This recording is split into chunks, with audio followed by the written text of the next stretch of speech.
Hello and welcome to this week's episode of Take Your Points. I'm your host, Ronan Scott. Our guest this week is Down footballer Gerard Collins, who's on to talk about Congress, the Down Club Championship and a look back at the Down season. The big story this week was Congress and the votes on the motions to change the championship. But before I get into that with Gerard, I asked our columnist, Cahal Carvill, what he thought of the Congress.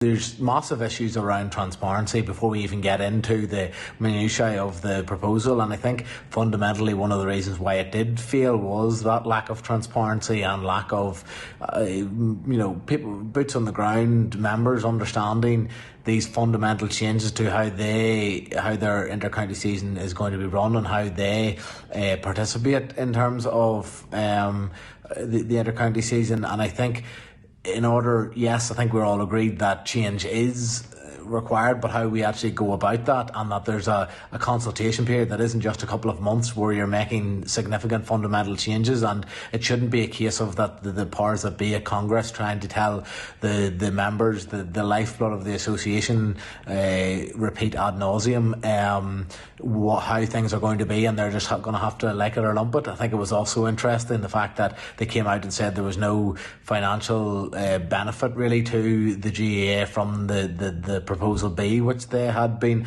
pontificating about, and I think that fundamentally is incorrect. So what happened at Congress, I think, was the right decision. I'm not agreeable that the status quo should continue. What I am saying is that there should be a better plan put in place or suggested that is consulted on with GPA, with club members, with the players that are involved that aren't members of the GPA, so that there's a holistic view of where things are, and also that the issues and the problems that were identified in Plan B, in terms of also the fundamental point about, particularly in the Ulster Championship, the decimation of that would have been caused by the Proposal B going forward, so that those issues can be ironed out and people can have their say. Ultimately, the GAA needs to be more open, needs to be more transparent, and in terms of the next proposal that will undoubtedly come, there has to be a longer lead time in terms of what's been proposed so that it can be fully considered. The gremlins dealt with in terms of the detail, and that the majority can then look at it in a transparent manner and decide what's best for our games and what's best for going forward, not what's best for the powers that be in Congress or the powers that be in the GAA. So certainly not surprised at what happened last week. I think it's maybe a wake-up call that we're not just going to go along with the status quo, and actually there needs to be full, transparent engagement and a proposal put forward which really makes a change and which really benefits our game. So, there's a lot to digest in there, but certainly there is a way forward, but it has to bring the members on the ground along with it, and it can't just be an undemocratic dogma that's come down from above and we are to go along with it. That's not how the GAA should work, and I think people are waking up to that.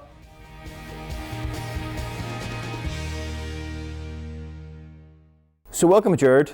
Let's get into the big story this week, which was Congress. The big drama was that the two motions were voted down, but I wonder, going in, did you expect them both to get voted down? The championship ones I'm talking about, did you expect them to get voted down? Firstly, thanks for having us here, Ronan. To be honest, I wasn't really surprised, because Proposal B was a GPA sort of driven agenda. I thought that maybe the powers that might be, wouldn't give in to this is coming from the players, this is GPA driven, so I actually wasn't too shocked. Proposal A, I never looked at it, didn't think it was going to work regardless, so I wasn't surprised at that. Proposal B, something does need to change with the whole system, because in my opinion it is a flawed system. The provincials, I think, are outdated. You look at Munster, Kerry get a free ride usually into the latter stage, the championship from there, whereas Ulster's a minefield. You have to battle to get through there, so something does need to change. Whether Proposal B was the right option or not, I don't think it was. I think parts of it were good, but the fact that a team could finish second last or third last in Division 1 and not make the knockout stage of the championship, and whoever wins Division 4 could, well, I think if that was put in motion, you could have teams maybe trying to get into Division 4 simply to try and win it and then get into the latter stages that way. Yeah, that's true. I read at the weekend, Joe Brawley suggested that the GPA, anything backed by the GPA was always going to be voted down by Congress. There does seem to be an anti-thing towards the GPA. But I spoke to Cahal Murray last week, and he sort of was surprised so many players were for a tiered system. You talked to a lot of players. He's incorrect. You would agree that lots of players have supported this tiered sort of system or tiered approach? Well, I actually think that it needs to go to a tiered championship, an A1 and a B1. I don't know that was on the table as well. The past couple of years we're talking about it. But my own opinion is, I think this was suggested maybe by Kieran McGeady not so long ago. Whereas the leagues, I think what you've got in the leagues now is great. You've got teams who are, level on par playing against each other, and there's not too many of those one-sided games handed out in the league. So you've got 4 divisions there. So instead of the 7 matches, I think what you could do is put that home and away, 14 league matches. So there's your benefit of more games against level opposition. And then from that, you could have your A and your B championship, Division 1, Division 2, Division 3, Division 4. And then you could have it seeded as well. So the higher you finish in your league, obviously then the better chance you have of a more favourable draw in the actual A and B championship. And I think that would work. You could have it mid-January, week on week, right up until the end of April, start of May, give May back to the clubs. And then June, July, there you go, have your A and your B championship, just knockout football.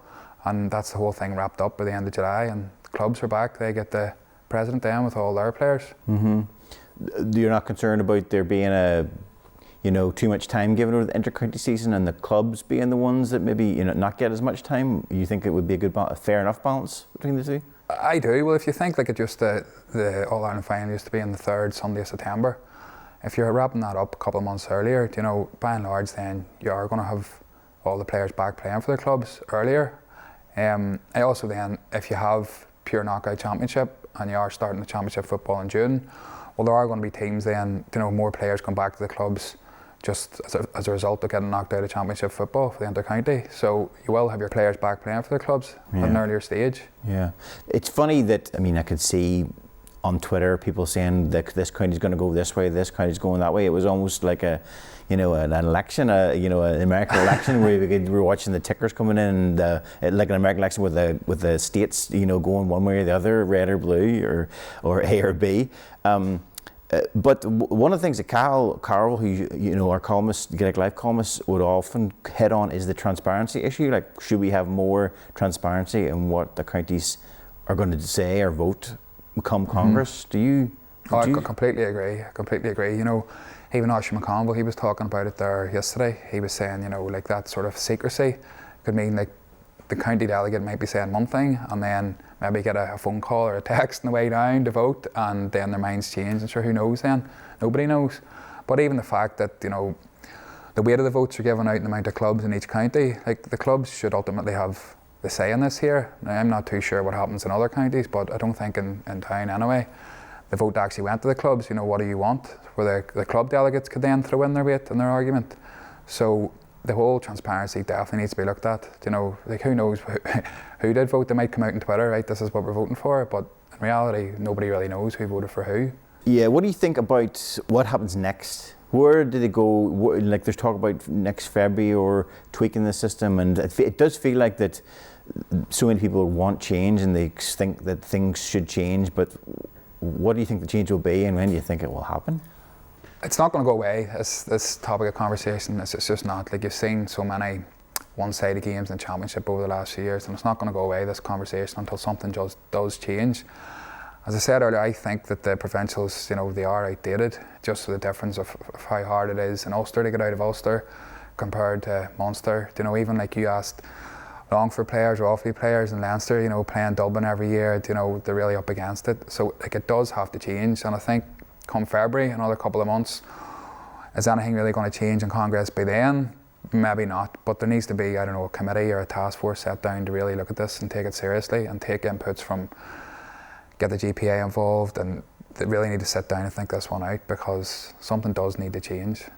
It sounds like the majority of Ulster counties voted against the proposals, even though, probably because Ulster is so competitive and that they feel that their product is, it shouldn't probably use the word product, but their competition is better than everyone else's. Like the Ulster Championship is so. Oh, it is. It's definitely exciting. Yeah, the Ulster Championship. It is the best, but it also puts the Ulster counties, I think, at a disadvantage coming through. Like you see Mourne, who they had to beat this year to get the All-Ireland final, and you just compare that to the likes of Kerry, you know, who were able to walk through Munster and come right through the semi-final. Like that just shouldn't happen, in my opinion. But the Ulster Championship is the best, and everyone knows that. But if you take into consideration all other provincials, well, then you have to weigh up, you know, everything and take that into consideration, I think. Mm-hmm. Maybe move on to maybe segue into the club championships, you know, because there's so many different systems in club championship. What did you think of the club championship this year? You know, that your own club, Downpatrick, had a good run and perhaps could have went farther. Is that what you would say? I do. In Down they do a back door, so you have to win 2 matches to get the quarter final, or if you're beat in your first 2 matches, then you'll have to play 3 matches and obviously ultimately win 2 to get the quarter final. So I personally have the opinion that it should all be knockout football. It's just the most exciting. It works well in Tyrone as well. You see, you know, there's not too many past or winners can do back-to-back in Tyrone, pure and simple because of the knockout system. I think whenever there is a back door, it favours the stronger teams. Now ourselves this year, we did, Downpatrick, we won our first 2 games. We beat Carried Off and we beat Longstone, and we got into the winner's side of the quarter-final draw, and we ended up playing Clonduff. Clonduff came through, they were beat by Kilcoo, so they came through in the losers pot, and they probably would have been the strongest team we could have faced in the quarter-final based on that draw. On the game itself, we had our chances. We went 6-1 down in the first 15 minutes, then we came back. There was 8 each at half-time. Just after half-time, with a goal opportunity, hit the post, and Clonduff come up and score. You know, so instead of us going a goal up, they came up and scored, and they went ahead at that stage. And then even after that, we had some chances, just didn't take them. But in championship football, you have to be ruthless, clinical, take your chances. You don't get that second bite at that stage. You're talking about a backdoor system, or you prefer a knockout system in club level, but what about a knockout system in intercounty level? You prefer an intercounty level as well? I do, yeah. I just think knockout football is just more exciting. You know, you don't have that second bite of the cherry, so like everything is poured into this match, and I honestly think that the back door does favour stronger teams. Mm-hmm. You don't really have that, like even if you think back to Tipperary winning in Munster in the knockout football, great story, great to see. Cavan winning in Ulster. That was the years that it was knockout football, you know. So, in my opinion, knockout football that's the way championship should be played. At club level in Down, do you think it's helped though, that backdoor system? Any of the teams, has it helped them? It's helped Kilcoo a couple of times. They've maybe been beat and they come back then and won the championship. Like for a team at one point beat Kilcoo a couple of years ago, and then they faced them again in the quarter-final or semi-final, and Kilcoo beat them. They're not going to make that same mistake second time round within such a short period of time in the same season. So it does, in my opinion, just benefit the stronger teams. I know you can say other teams are getting more football, but when it comes to the crunch at the end of the day, the more stronger teams are going to second time round, not going to make the same mistakes twice. Where do you think you are in Downpatrick?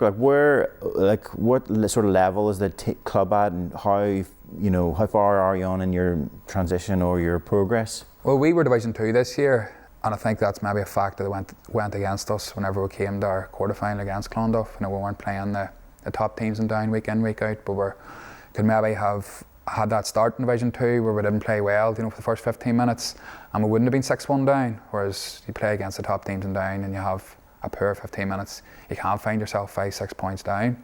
But we've got a young team managed by Eddie Robinson and Kevin Gracie, 2 good clubmen, and this year Mickey Walsh came in and he was then the coach after Down had finished, and the boost and the improvement that he brought to everything was huge, and that was a big factor on us getting to the quarter-final of the championship and having the belief there that we could have went further. He was a great man to bring in. The training stepped up, his attention to detail was first class. He's, in my opinion, one of the best coaches in Down. We were lucky to get him in. So that helped our players to see, this is a level we need to get to.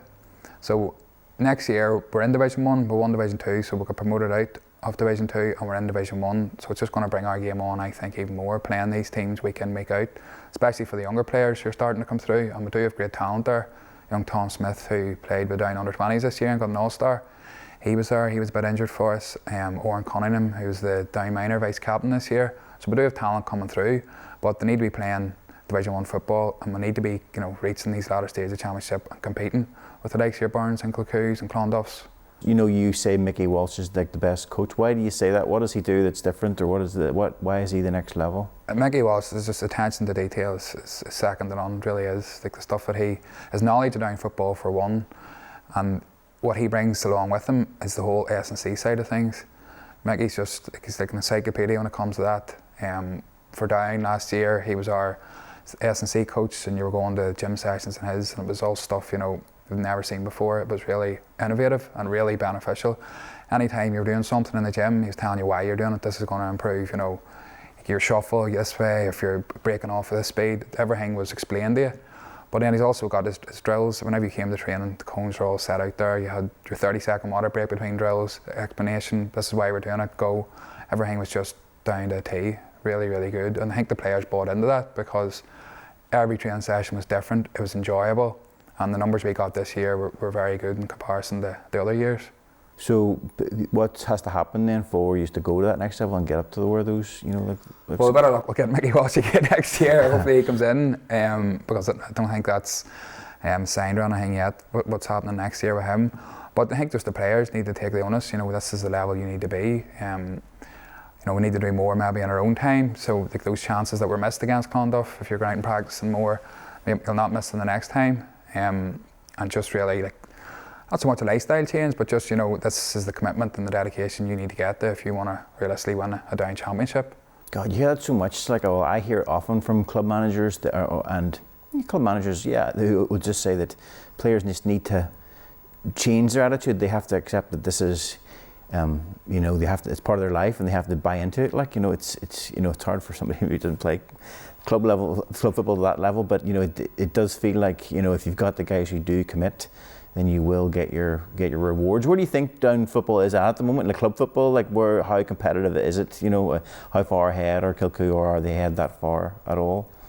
To be honest, there's probably Kilcoo and Mourne. A lot of people would have predicted that was going to be your Down final this year, your Down championship final, but there really isn't a lot between the top teams, and even ourselves. We didn't think we were that far away, but it's all on the day, and you just can't buy that sort of experience that Kilcoo have got. Even in this year's championship, I've watched most of their matches, and they haven't been the fluid Kilcoo attacking team. They haven't been racking up big scores, but they're in a championship final, and they're just grinding results out. And there's no better team in Down than doing that. Mourne, they have a lot of young players coming through, and they do have talent there. Obviously, Jim McCory's in managing them, so he knows Kilcoo inside out as well, having managed them for 3 years.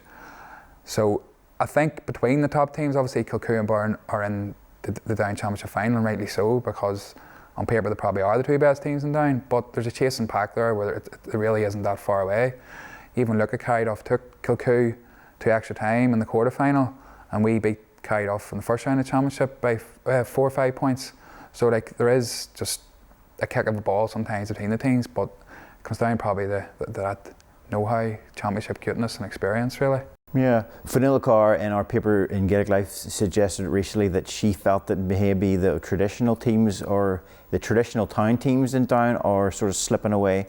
There's obviously the constant issue with Newry doesn't have a senior team, but then Bryansford getting into the relegation zone as well, Castlewell and 1 point, do you think there's an issue with, maybe the South Down town teams? Is there an issue there, or do you think it's cyclical, or what are you thinking, because you're from a town team yourself? Yeah, well, I know in our club there's massive emphasis put on the underage, even there was Friday nights where they've done blitzes and Sunday morning training sessions. There's a allotment into trying to get the seniors more involved, because obviously these are the players that the younger ones look up to.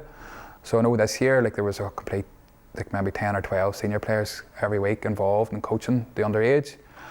And I'm not sure what's going on in other clubs, but I know certainly in Bryansford and in Castlewell, they were traditionally always, up at the top table in Down football, and they might have dropped off for one reason or another. Newry, I don't know what's going on there, because they're further away from getting a senior football team than ever. Warren Point have made great strides in recent years, to be fair to them. So there are maybe some towns and huge population centres you look at that aren't providing to the Down senior team, but there are great strides being made in other clubs. So maybe it's unfair just to completely, pick right. It's a town issue. No matter what you say about Castlewell and Brantford having, poor teams this year, there's a couple of players each year, step up and do good jobs for Down senior team. The likes of David McKibben and Conor McGinn for Brantford for years, Sean Dornan, Rory Burns and Castlewell. So they still do have players who are contributing to the Down overall too. We're club championship heavy everywhere in Ulster, we're getting closer to the finals in a lot of different places. Has anywhere sort of caught your eye? Have any other games or any other counties caught your eye, this year? Well, I actually enjoy watching the Tyrone Championship because I think it's the most competitive. I see now the announced there are the two semi-finals, or one's in RT, I think one's in TG Cahal. So we'll definitely be watching those. Obviously with Tyrone winning the All-Ireland this year, there's the 4 teams left there are littered with All-Ireland winners now, so they probably got that taste of success, and that's going to be driving them on in their clubs.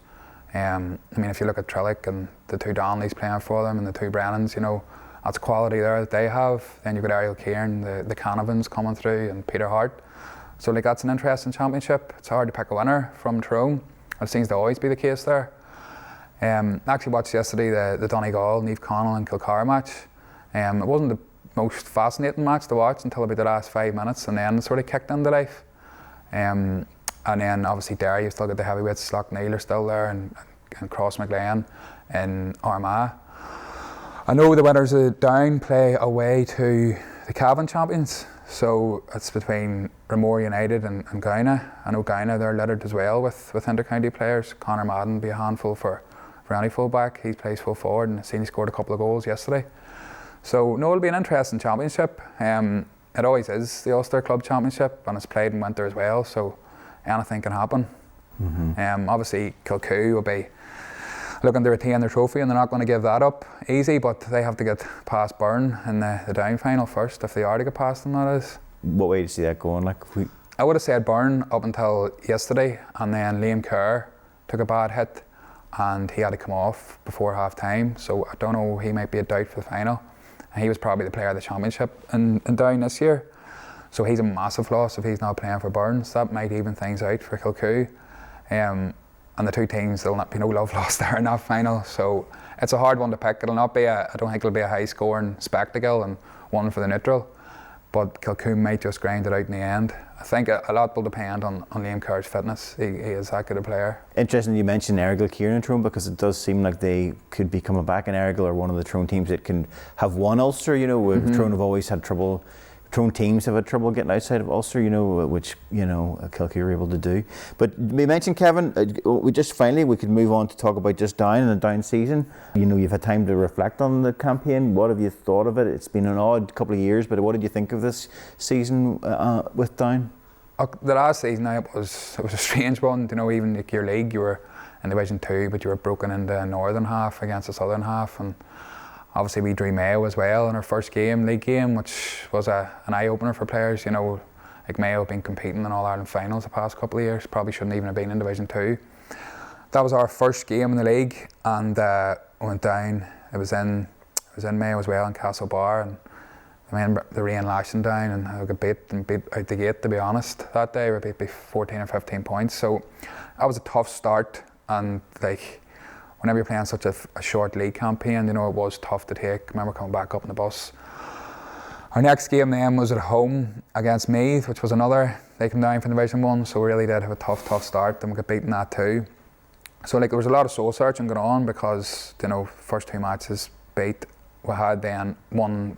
Basically it was knockout football for us at that stage, because if we were beat then away to Westmeath, then we were down, we were relegated. So we gave ourselves a fighting chance. We beat them, and then in the relegation playoff we drew Laois and had a good win over them in Uri, and the confidence was back up. Things were going well, we were motoring well.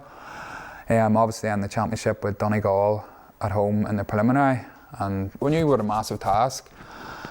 But on the day, I don't know, there would just freeze, or just things didn't go our way in Uri, and it was a hammer and handed out again, and it was just tough to take. It really was. I remember the changing room afterwards, and there's hardly a word spoke, because that was your be-all and end-all. That was your championship day in Uri. The crowd was back in and all, and we just let ourselves down that day. We just didn't perform at all.